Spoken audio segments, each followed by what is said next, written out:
हाल ही में ईरान के सुप्रीम नेता ने भारतीय अल्पसंख्यकों को लेकर जो बयान जारी किया है, उसके बाद तुर्की, पाकिस्तान और तमाम भारत से नफरत करने वाले देश भले ही भारत के साथ खड़े न हों, लेकिन इस समय पर इजरायल ने खुलकर भारत का साथ देना शुरू कर दिया है। ईरान को उस भाषा में जवाब दिया जा रहा है जिसकी आज ईरान को जरूरत है। पूरी खबर क्या है जानने के लिए इस वीडियो को पूरा जरूर देखें और वीडियो को लाइक, चैनल को सब्सक्राइब जरूर करें। यह विवाद अंतर्राष्ट्रीय राजनीति में कई मुद्दों को उजागर करता है। ईरान और इजरायल के बीच का पुराना संघर्ष, भारत में धार्मिक अल्पसंख्यकों की स्थिति और बाहरी नेताओं का किसी देश के आंतरिक मामलों में हस्तक्षेप।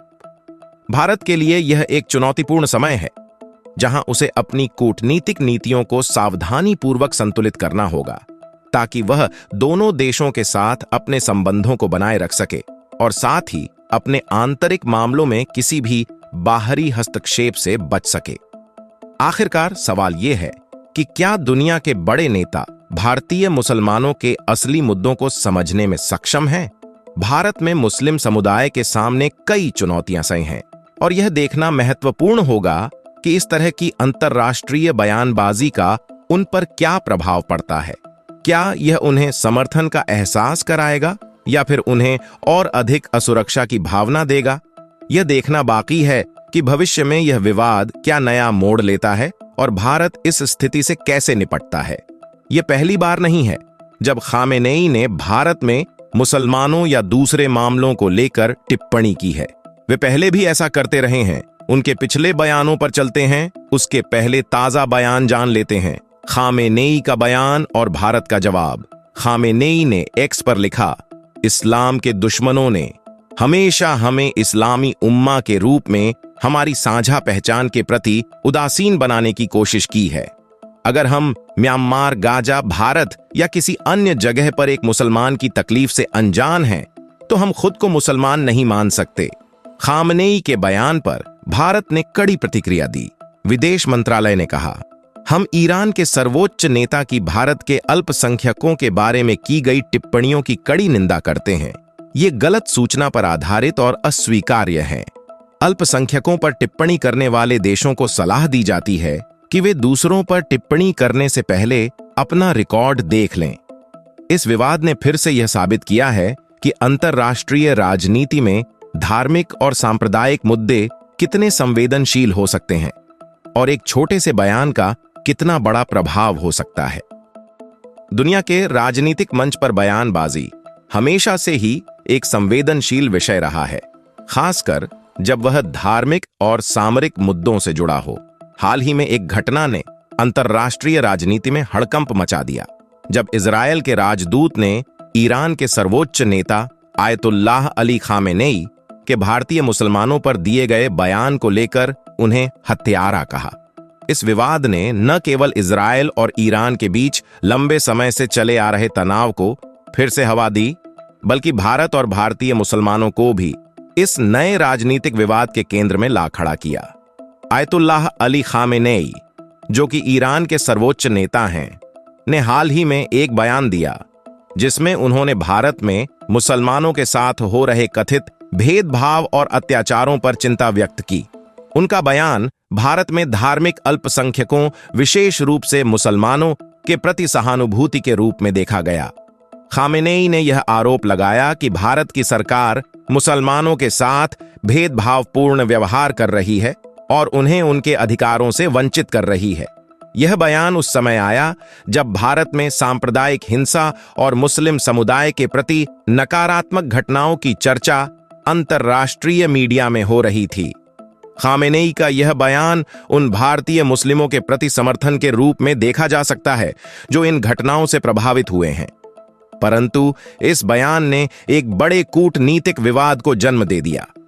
खामेनेई के इस बयान पर इजरायल के राजदूत ने तीखी प्रतिक्रिया दी। उन्होंने एक सार्वजनिक मंच पर कहा, आयतुल्लाह अली खामेनेई, तुम हत्यारे हो।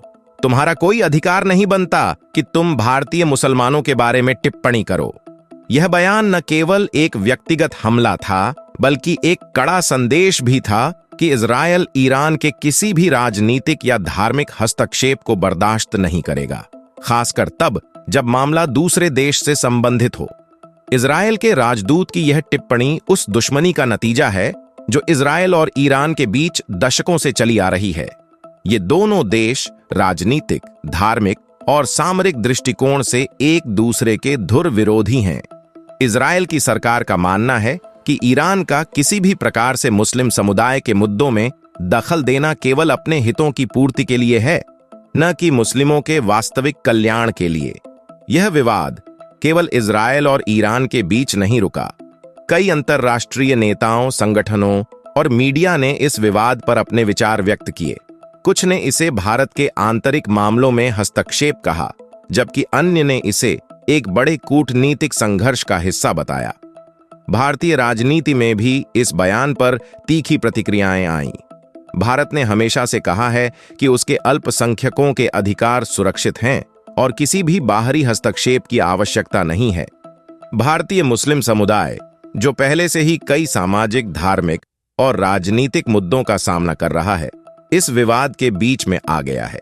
जहां कुछ लोगों को अंतर्राष्ट्रीय समर्थन का एहसास होता है, वहीं कई लोग इसे एक नई चुनौती के रूप में देखते हैं। भारत में मुसलमानों के बीच खामेनेई के बयान और इजरायल के राजदूत की प्रतिक्रिया को लेकर मिश्रित प्रतिक्रियाएं देखी गई हैं। कुछ लोगों ने इसे मुसलमानों के प्रति एक सहानुभूतिपूर्ण प्रयास माना, जबकि अन्य ने इसे भारत के अंदरूनी मामलों में विदेशी हस्तक्षेप के रूप में देखा। इजरायल और ईरान के बीच के संबंध पहले से ही तनावपूर्ण रहे हैं। इजरायल ने हमेशा ईरान को अपने लिए एक सुरक्षा खतरा माना है, खासकर तब से जब ईरान परमाणु शक्ति बनने की दिशा में काम कर रहा है। दूसरी ओर ईरान इजरायल को एक अवैध राज्य मानता है और खुलेआम उसे मध्य पूर्व से खत्म करने की धमकी देता रहा है। खामेनेई का बयान और इजरायल के राजदूत की प्रतिक्रिया इस लंबे चले आ रहे संघर्ष की एक और कड़ी है, जिसमें दोनों देशों ने फिर से अपने पुराने विरोधी तेवरों को उभारा है। भारत के लिए यह पूरा मामला एक संवेदनशील कूटनीतिक चुनौती है।